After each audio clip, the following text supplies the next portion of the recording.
इधर सीएम योगी नामांकन के लिए गोरखपुर पहुंचे। गोरखपुर शहर सीट से पर्चा भरना है सीएम योगी को और वो गोरखपुर पहुंच चुके हैं। कल उनका नामांकन का कार्यक्रम है। बड़ी खबर, सीएम योगी नामांकन के लिए गोरखपुर पहुंच चुके हैं। गोरखपुर शहर सीट से, गोरखपुर सदर से पर्चा भरेंगे सीएम योगी।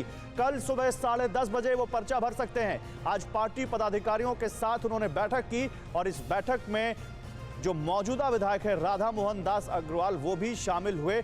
बताया जा रहा था नाराज हैं वो, लेकिन वो उस बैठक में शामिल हुए।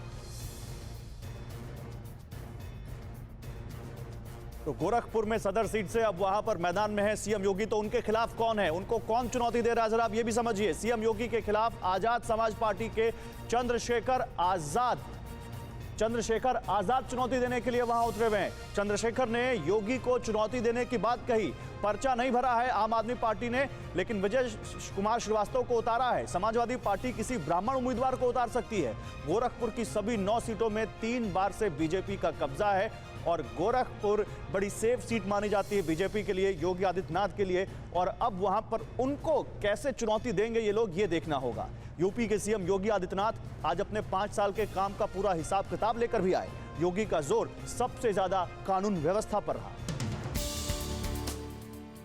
पहले चरण के मतदान से ठीक 7 दिन पहले उत्तर प्रदेश के सीएम जब मीडिया के सामने आए तो दावा किया कि उन्होंने अपने शासन में यूपी को लेकर धारणा ही बदल दी। और ये धारणा कैसे बदल दी, आइए उन्हीं से सुनते हैं। जिसने असुरक्षा दी, जिसने दंगा दिया, जिसने माफिया दिए, और आज भी कहते हैं, कह रहे आने दीजिए सरकार।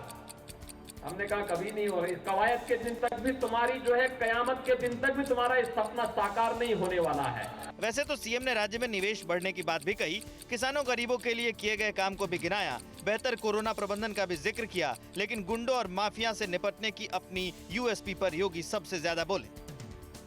तो क्या कानून व्यवस्था योगी सरकार की यूएसपी है और योगी उसी को भुना रहे हैं, क्योंकि उन्होंने अपने रिपोर्ट कार्ड में कानून व्यवस्था पर पूरा जोर दिया।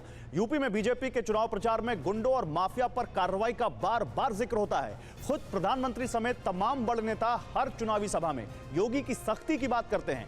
बीजेपी अपराध के बहाने एसपी पर सबसे ज्यादा हमले कर रही है। हालांकि एडीआर की रिपोर्ट के मुताबिक तमाम पार्टियों ने अपराधियों को टिकट दिए और बीजेपी भी उससे अछूती नहीं है।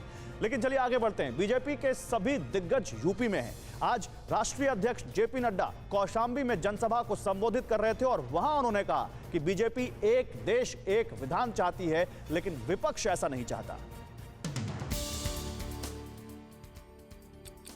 बीजेपी के राष्ट्रीय अध्यक्ष जेपी नड्डा ने आज कौशाम्बी में चुनावी सभा को संबोधित किया और बीजेपी को बड़े लक्ष्य और विचारों वाली पार्टी बताया। नड्डा ने कहा कि बाकी पार्टियां जाति वंश में फंसी हुई हैं, जबकि बीजेपी एक देश एक विधान चाहती थी। भारतीय जनता पार्टी एक बड़े लक्ष्य को लेकर के विचारों की पार्टी है और सत्ता में आती है तो उस विचार को साकार करने वाली पार्टी है। इसको हमको ध्यान में रखना चाहिए।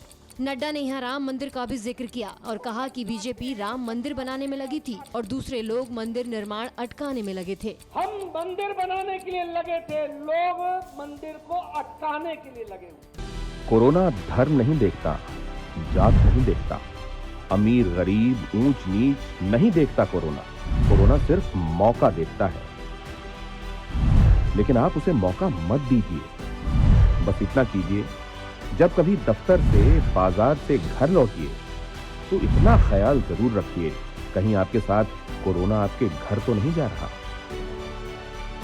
भूलिए मत, कोरोना अभी जिंदा है।